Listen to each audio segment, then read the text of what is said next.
Para a gente entender de verdade os direitos individuais e coletivos no Brasil, o ponto de partida é um só: o parágrafo de abertura do artigo 5º da Constituição.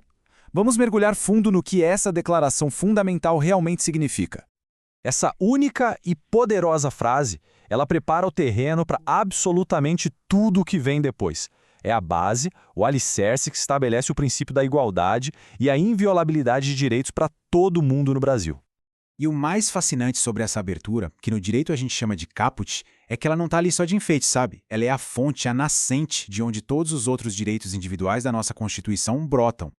A ideia é a seguinte: os juristas enxergam cada um dos mais de 70 direitos que vêm listados logo depois como uma aplicação detalhada, um aprofundamento daqueles princípios centrais que estão bem aqui na abertura do artigo.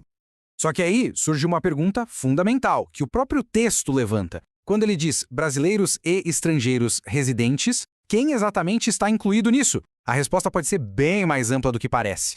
E é aqui que a gente vê uma distinção crucial. Uma coisa é o texto literal da lei, outra é a sua interpretação jurídica lá pelo Supremo Tribunal Federal, que, nesse caso, ampliou e muito esse alcance. Na prática, isso quer dizer que um turista de férias, uma empresa multinacional operando aqui, ou acredite, até o próprio Estado, em algumas situações, são considerados titulares desses direitos fundamentais. Agora, vamos detalhar como esses princípios se desdobram. Vamos identificar os 5 pilares essenciais de direitos que o caput garante. São eles: vida, liberdade, igualdade, segurança e propriedade. Guarde bem esses 5. Eles são a rocha, a fundação sobre a qual toda a estrutura de garantias individuais é construída. Para a gente aprofundar de verdade a nossa compreensão, vamos focar no primeiro e, sem dúvida, no mais essencial de todos os direitos: o direito à vida. E é importante notar que os tribunais não interpretam isso apenas como o direito de sobreviver. A visão é muito mais ampla.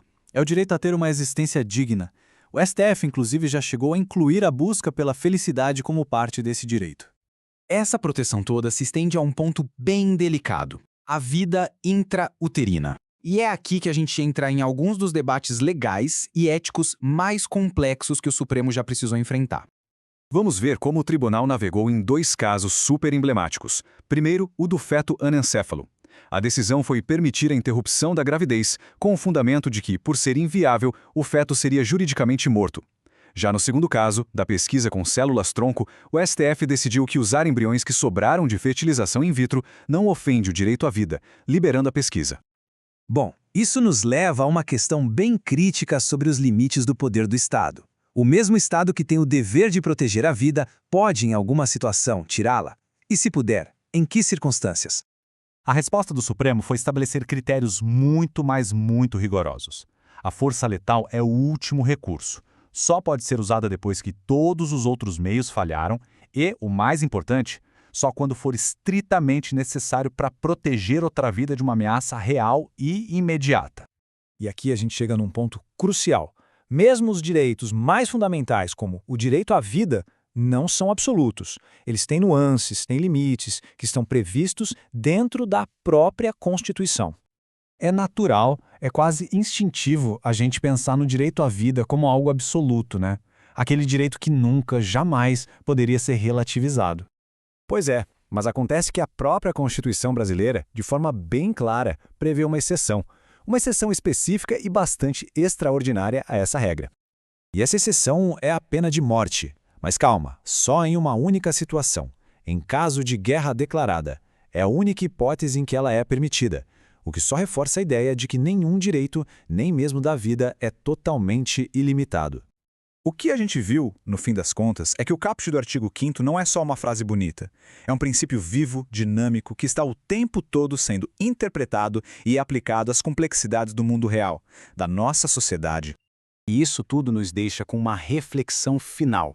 Se o texto garante direitos tão poderosos a todos, como é que a gente, enquanto sociedade, consegue fazer com que essa promessa saia do papel e se torne uma realidade vivida por cada pessoa neste país? O que mais precisa ser feito?